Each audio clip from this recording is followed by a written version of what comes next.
Биз азыр Бишкек шаарындагы эне жана баланы коргоо улуттук борборуна келдик. Киргенден кийин айтты, наркоздун 2000 сомун бериңиз, 2 тиштик болсо көңүл деп ошентти да. Наркоз алуу бул жакта бүгүн платный болуп калганбы? Акчаны алба деп айтылат, уступкасын баарыначы сурабагыла, албагыла, намек да кылбагыла депчи. Деме 2000 сом берди 4 кишине. 4 кишиге 2000 кайсы жерде экен? Кантип алды акчаңызды? Билбейм, деле акча берип койдум. Колуна берип койдуңузбу акчаны? Бул акчалар менен алар өздөрүнүн эле чөнтөгүнө кымырабы же жетекчилерге, сиздерге бөлүшөбү? Андай жок, 100%.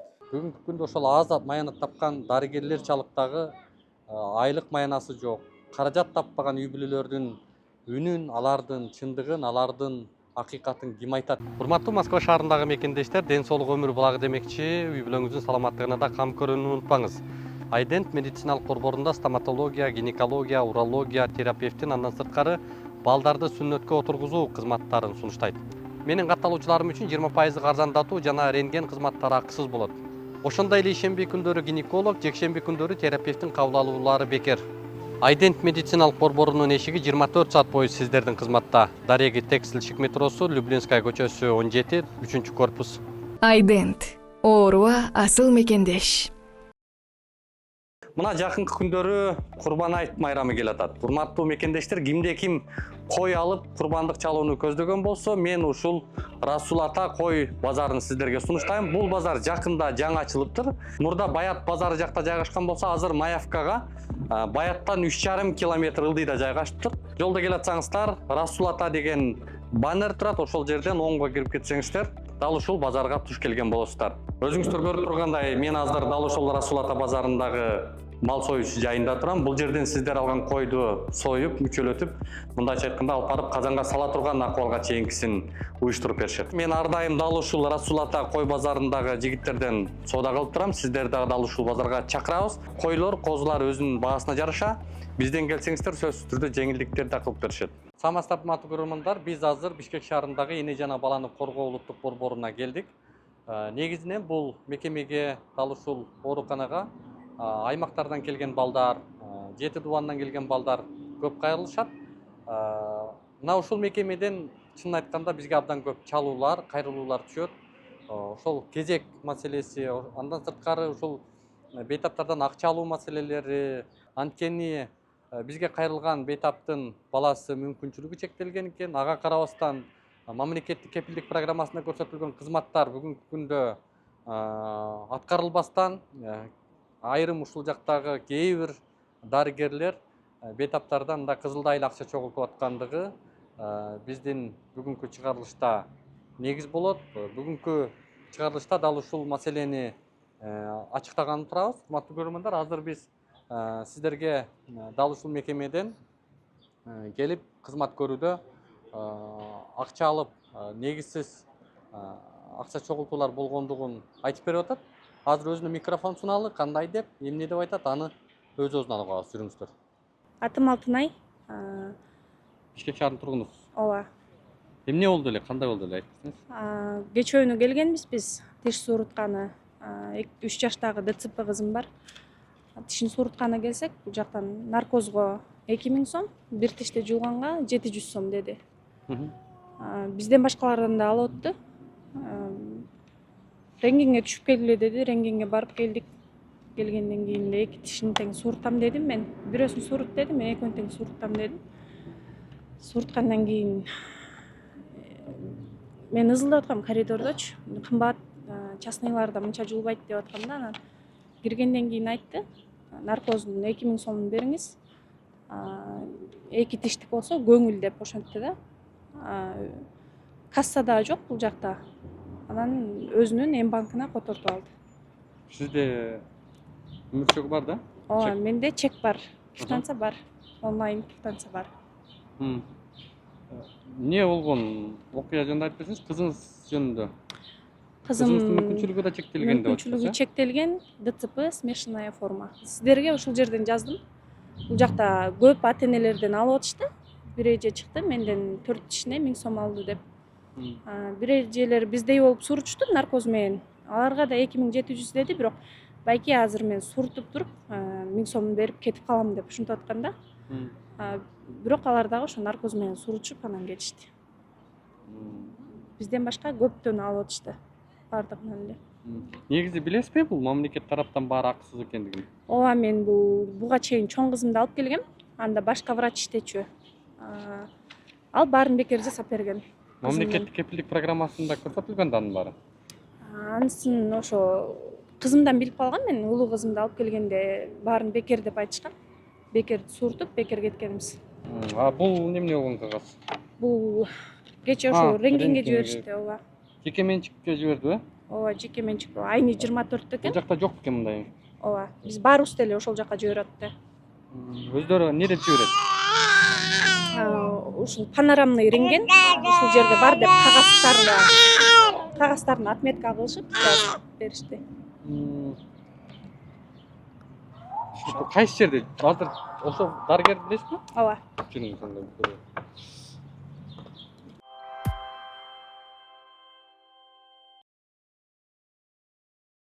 Урматтуу Москвадагы мекендештер, Кыргызстанга жүк салууну каалап, бирок кимден жиберүүнү ойлонуп жаткан болсоңуз, биз сиздерге ишенимдүү ишкерди сунуштайбыз. Бул ишкердин аты жөнү Зайырбек Маматкаримов. 12 жылдан бери иш алып барган командасы сиздин аманатка кыянаттык кылышпайт. Кыргызстанга салган жүгүңүздү күндүн аптабына же кыштын ызгаарына калтырбастан атайын жүк сактоочу кампасы Бишкек шаары Профсоюз көчөсү 38/1 дарегинде жайгашкан. Жүктү Москванын бардык жеринен өздөрү алып кетет. Алган жүктү Кыргызстандын 7 дубанына жеткирүүнү да кепилдешет.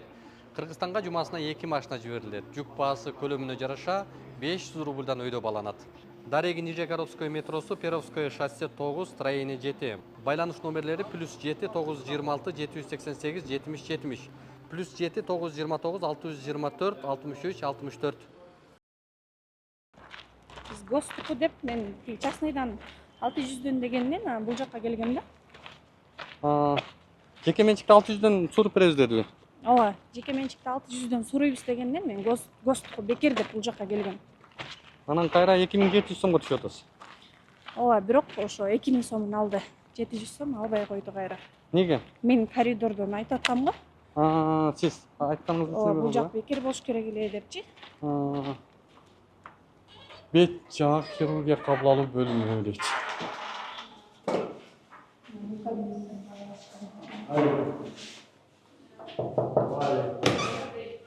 Кан болот? Жок, бул азыр. Дарыгер жокпу? Сиз судурдуңузбу? Жагада да кишиңиз Кызыңыздынбы? Канча наркозго бердиңиз? наркозго берген жокпуз. Жылганына деме 2000 сом берип 4 ишине. 4 ишке 2000? Кайсы жерде экен? Кайсы жака төлөдүңүз соңуз? Канча кичинекей могу кызыңызга 4 ишин алды ушул кыздын. Кантип алды акчаңызды? Ушул жөнүндө деле акча бердим. Колуна берип койдуңуз акчаны. Сизге чек бердиби? Жок. Жүрүңүз сиз.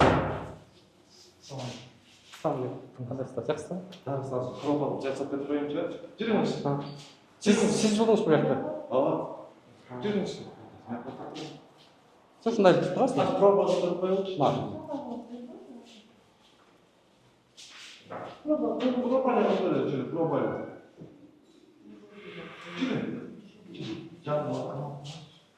Проба жасап қоямын.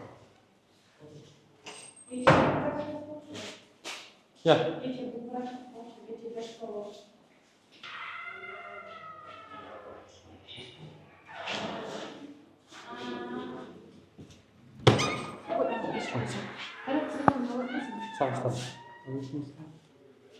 Кан болот. Ким? Қан болады, әділенеді. Чакырып Жүріңіз ошо. Бияктан келип. Эже, сиздикин кайсы дарыгер жолдо? Жок, азыр көрдүңүзбү бияктан? Кайсынысы? Жок, жана азыркылардын арасында кимсиз жолдо? Жок, өзүңүз көрсөңүз таанайсызбы? Сиздин кызыңызга азыркы жуулган акчасы ал акысыз ал. Акчаңызды салып алыңыз. Бул эженин тишин ким алды? Сізге пробаны қойып жүріңіз, проба жақтан жасап келеміз. Иә. Бул эженин тишин кызын ким жуулган? Айкесі, ұлып қойды. Старший врачқа вопрос Жок, берейік. сиз жуулган ким дейм да, ошону айтып берсеңиз. Бұл жақтан бермейсіз вопросты. Бияктагы? Ооба. Бізге емес. Шеф, бияқтың тишин сіз жылдыңыз ба? 2000 сом неге алдыңыздар? 2000 сом алған жоқпыз енді. Біз 2000 сом алдық қой дейсіз. Пробасын тексеріп берші. Пробасын тексеріп беріп болмай екен. Сен хабар берсең, сол барын түсіндіріп беремін ол. Мақұл, тұра ал. Ақшасын беріп қойыңыздар ана жеріне. Мен алған жоқпын. Жоқ, алып сұраңыз, алғандарына беріп қойсын. Мен лично алған жоқпын. О, тигілер алса беріп қойсын ақшасын. Бұл қан болады сізде, ә? Башқа тұр ғой. Қан болады керек еле, да? Бізде мындайда жұмыспада бір киши иштеп жетише албайт. Мисалы үчүн мен 3 бала менен иштейм. Камболот менен көчөгүнөн мына ушул жигит иштеген да. Қан болады жоқ қой өзі. Ушул киши менен иштешөбүз. Көчөгү ушул киши иштеген да, ошо камболот менен. Қан болады қақта? Камболот да часында иштеп. Сиз да көргөн жоксуз да көчөгүнчү. Мен да эже көргөн жоксуз. Сізде көргүс ал сізге сұрау жоқ. Эже? Эже, ай эже. 2000 сом алған қайра қайтарып бердім.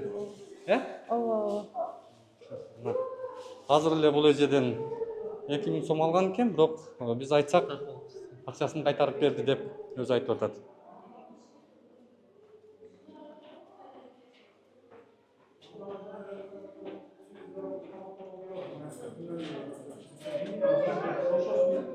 Жетекчилиги ким? Мекемеде? Биздин отделенияныңбы же больницанын? Ушул отделениянын. Немеде жүрүбүз. Чырсаңсың. Азыр 2000 сом биричиден алган экен буякта, сиздердин кызматкерчи. Анан кайра кайтарып берип койду. Уктап турмун, биз просто бүгүн эми суббота күндөрү касса иштебейт. Анан биз кассаны эртең менен тапшырып беришибиз керек да. Каяктагы касса ал? Кантип касса? Казір касса иштебейт да. Суббота воскресенье күндөрү. Жок, ал мамлекеттик кепилдик программасына көрсөтүлгөн эмес ал.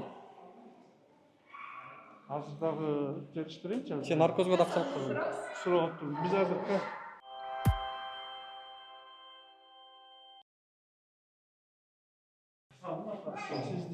Саңыздар. Саңыздар жакшы болот. Уруксат өкмөт мен тартып бересиңерби? Уруксат эми көрсөтүлгөн эмес эч бир жерде. Сиз бөлүм башчысыбы, э? Бөлүм башчы Алтынбек. Мен атым Улукбек. Жакшы. Жакшы.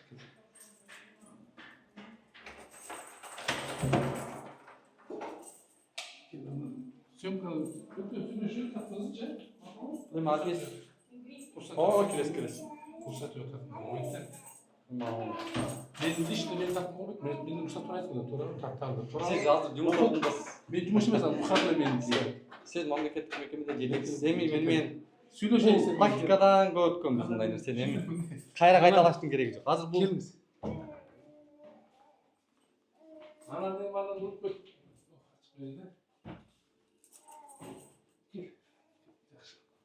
Мен таанышып алалы агай. Атым Алтынбек, Мамаралиев.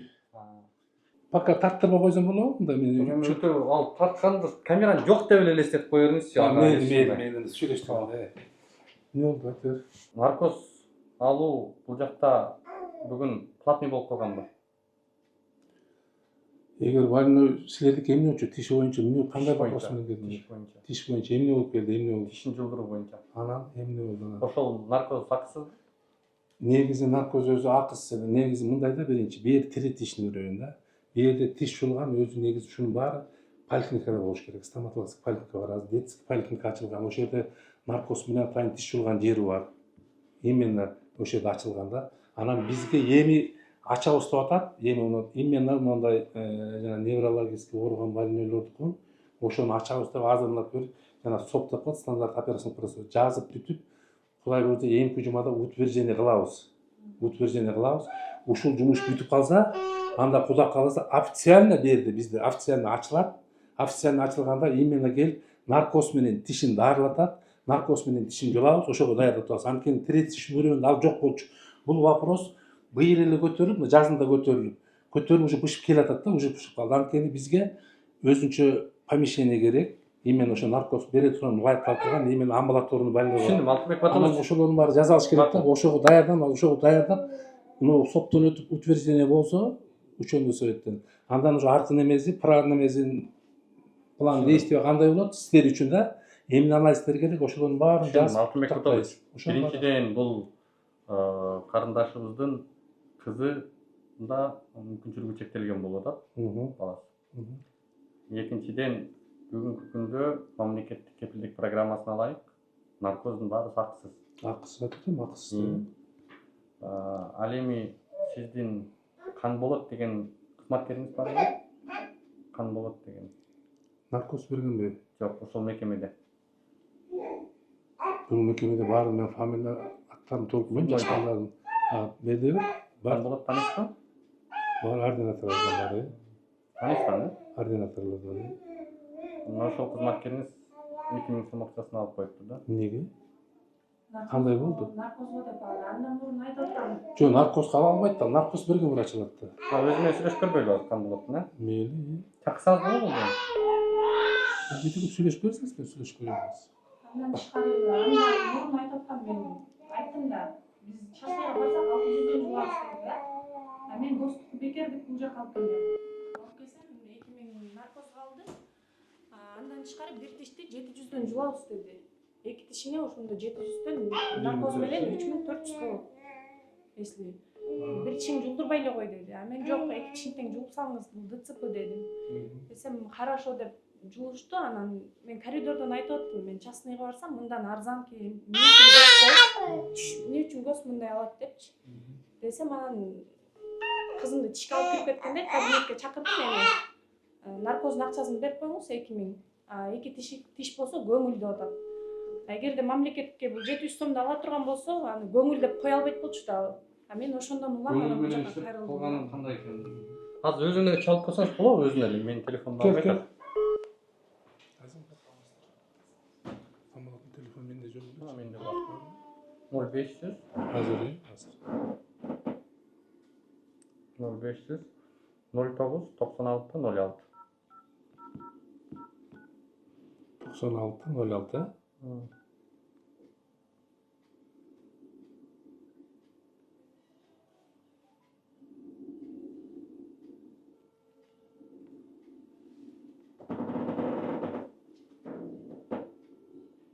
Кече кайсы убакта келдиңиз? Канча убакта?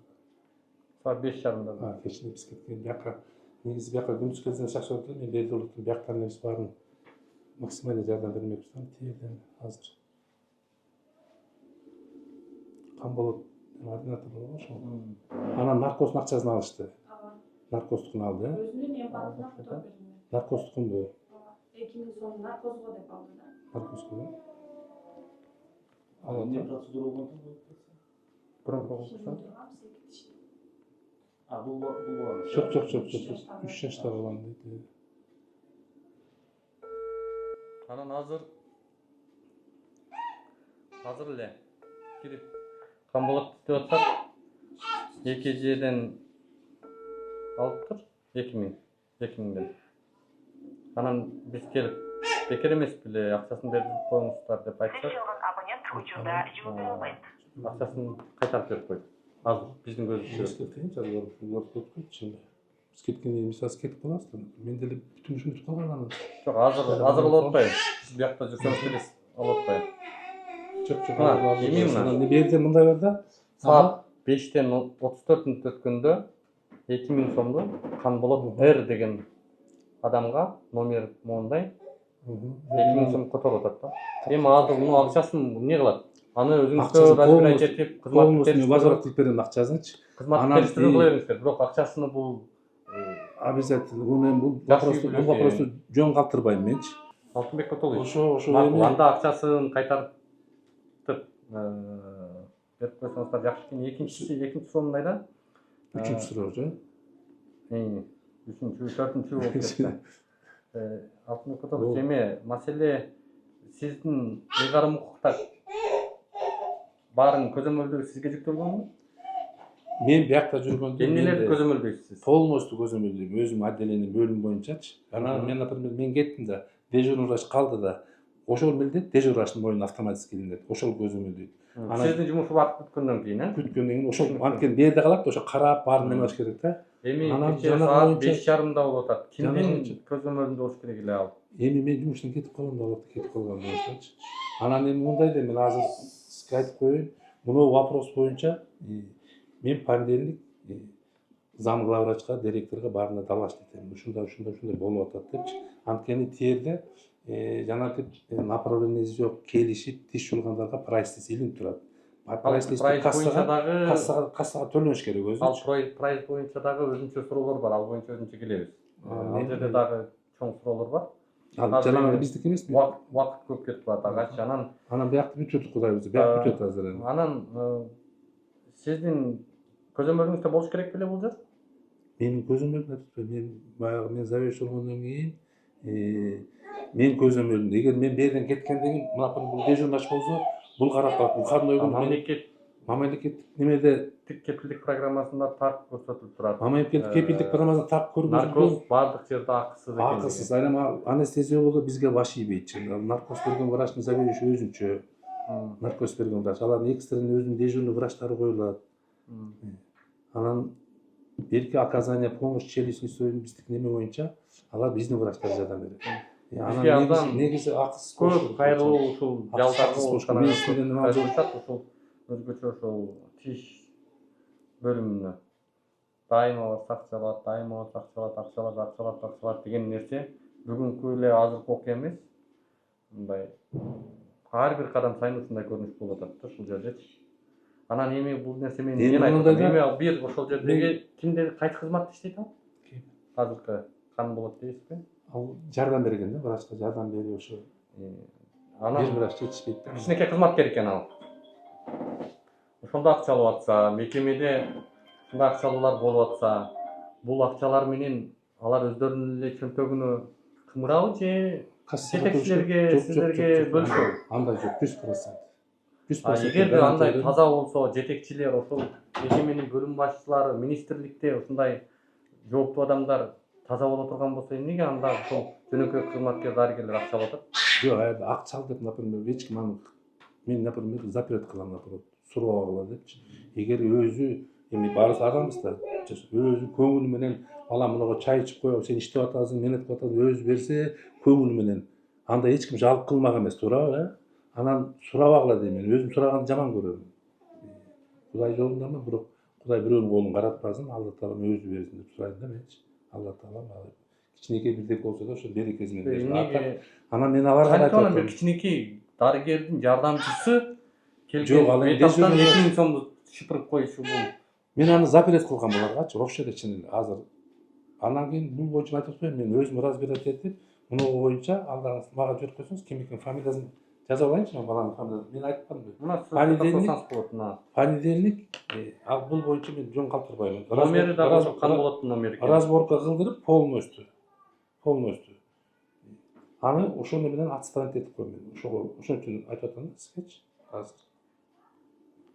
Коррупция жөнүндө мыйзамда так коррупциянын белгилеринен жоюу үчүн атайын милдеттемелерди жетекчилерге койгон да. Сиздер ошо коррупцияны жоюу үчүн, паракорчулукту жоюу үчүн кандай иш-аракеттер жүргүзөсүздөр? Акчаны алба деп айтылат, 100% баарыначы. Сурабагыла, албагыла, намек да кылбагыла депчи. Алса эмне кыласыздар эми? Алтын билип калса сразу отстранить наказание. Биринчи жолу эгер эме кылса, врач болуп иштеп аткан официально болуп атканса, наказание болот. Биринчи жолу, экинчи жолу увольнение кетет. Укук коргоо органдарына билдирүү бересиздерби? Далилдер жетиштүү болуп атат. Номери аныкталып атат, ошол номерге которуп атат. Демек, сиздер бир мисал менен эгер мен эмне үчүн айтып атам? Жетекчилер таза болсо, жетекчилер колум алынбаса, мекемеде мындай жылтык жок болот да. Эми пенде болгондон кийин аразына чыгып берет экен биринчи. Экинчиси полностью мынакей мен турат, азыр менде врач. Буга да айтылат да, постоянно. Сурабагыла. Келет, жардам бергиле. Бияка жыргагандан келбейт, жардам сурап келет. Айтылат мунун баары. Ушулар эми ыраазы болуп берип атат дейсиз. Жакшы кызмат көрсөтсө адам, жакшы дарыгерди эл багат деп коет. Эл багат ошо. Ага мен деле айтам, эл багат ал. Атайын ставканы коюп алып, мынча сом төлөбөсөң десе Жоқ, коркот да баласы Жоқ, үчүн жоқ. берип атпайбы? Жок жок андай болбойт. ушундай алат экен, айлык алат экен деп айтып көргүлөчү. Эмне болуп атат ошондо? Биз немелердики ар бирибиз Сиз ким болуп? Дарыгер жатыр. Бул жакта дарыгер. Бул кимдин айлыгы? Бул менин айлыгым. Кошумча кандай төлөмдөр бар? Төлөмдөр жок. Болгону сиз Ноочко эмеге. жалпы канча болуп атат? 9000. 9000 эме бу жерден 2000 эмеге кармалат. Ооба. 2400, 2241 сом. 10991 сом. Общий чыгат экен да. Мен аны болгон дегени мынчалык да. 7000 чыгат.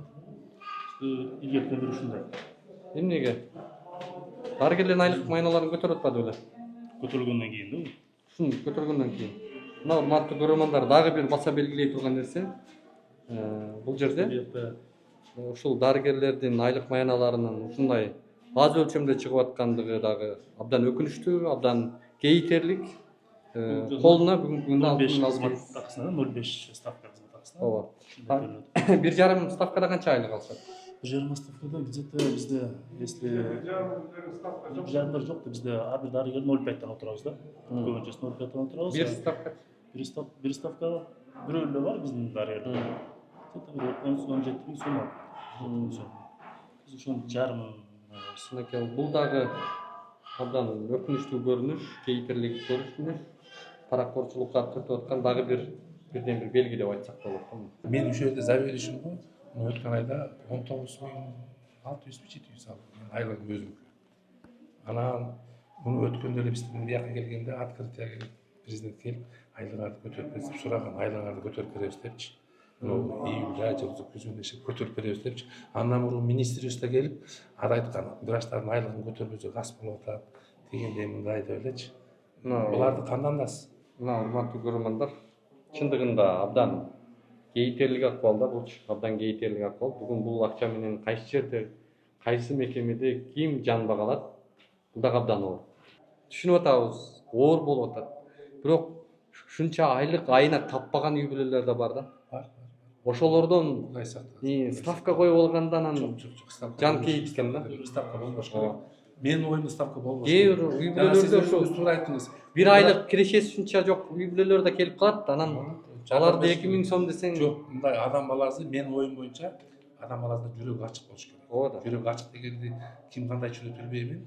Мунугу баягы соопчулук иш бул айлыктан да жогору турат. Ооба да.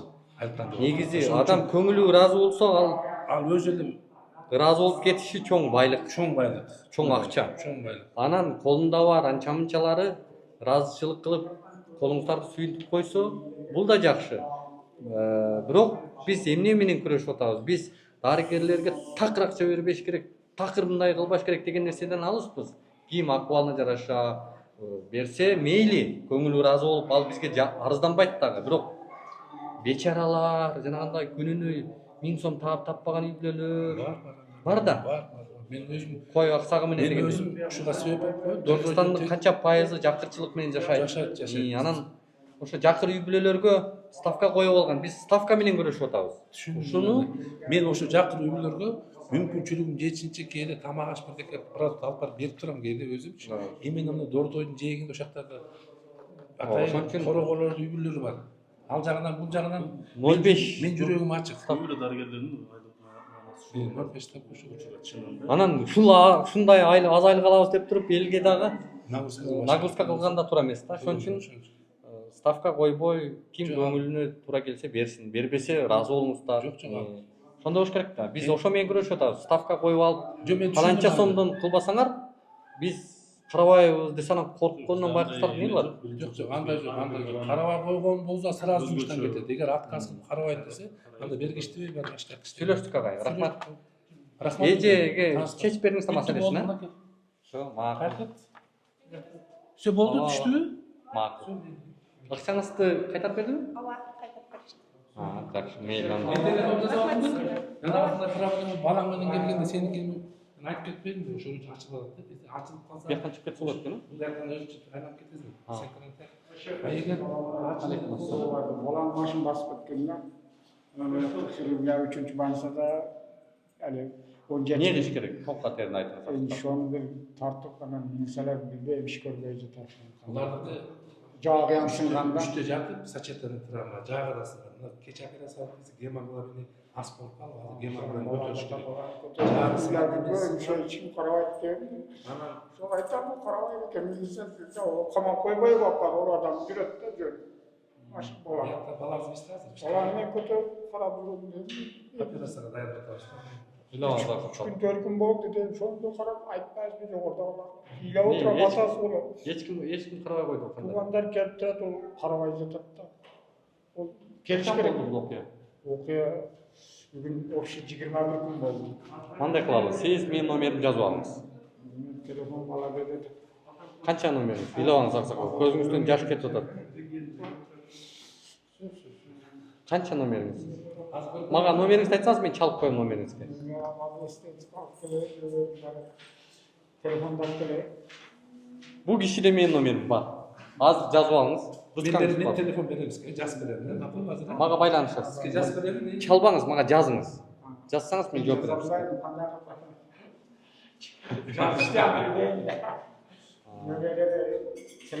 Номeri ne vereyim? Байланышасыз мага да? Макулак анда. Жакшы туруңуз. Капыл болуңуздар, болгону мындай эми паракорчулук менен баарыбыз күрөшүшүбүз керек. Men aytып koyayım, bu jagda men özüm жүрөгүм. Болду агай. Men makul болду. Болду, түшүндүм. Тигил болду, эскерүүчү. Менен эми жас. Жок агай. Макул, жакшы туруңуз. Сейгилик. Урматтуу көрөрмандар, мына өзүңүздөргө болгондой биз мекемеге келип, жогорудагы жапа чеккен бейтаптын көйгөйүн жеткиздик, акчасын кайтарып беришти. Мындайча айтканда, мамлекеттик талапты, мамлекеттин мыйзамдарын көзгө илбестен ушундай бейтаптардан, бечаралардан акча алып аткан көрүнүш катталды да. Мына ушу менен биз эмнени айтабыз? Бул паракорчулуктан, ушул коррупциядан эң коомдун алсыз мындай бир жакыр катмары гана жапа чеккендигин турмуш далилдеп атат. Муну менен баарыбыз күрөшөлү, муну баарыбыз жеткизели, муну баарыбыз айталы. Ооба, бүгүнкү күндө дарыгерлердин акчасы аз, дарыгерлерге айлык маяны аз болуп атат. Бирок андай дейин десең, бүгүнкү күндө ошол аз маяны тапкан дарыгерлер чалыктагы айлык маянасы жок. Каражат таппаган үй бүлөлөрдүн үнүн, алардын чындыгын, алардын акыйкатын ким айтат деген суроо менен биз көрсөтүүнү жыйынтыктагыбыз келет. Урматтуу көрөрмандар, биздин баракчага жазылганды, пикир жазып бөлүшкөндү унутпаңыздар. Бар болуңуздар. Урматтуу Москва шаарындагы мекендештер, эгерде каттооңузду жаңылоо маселеси жаралып жаткан болсо, бул багытта 10 жылдык тажрыйбасы бар Ахмат аттуу ишкерди сунуштайбыз.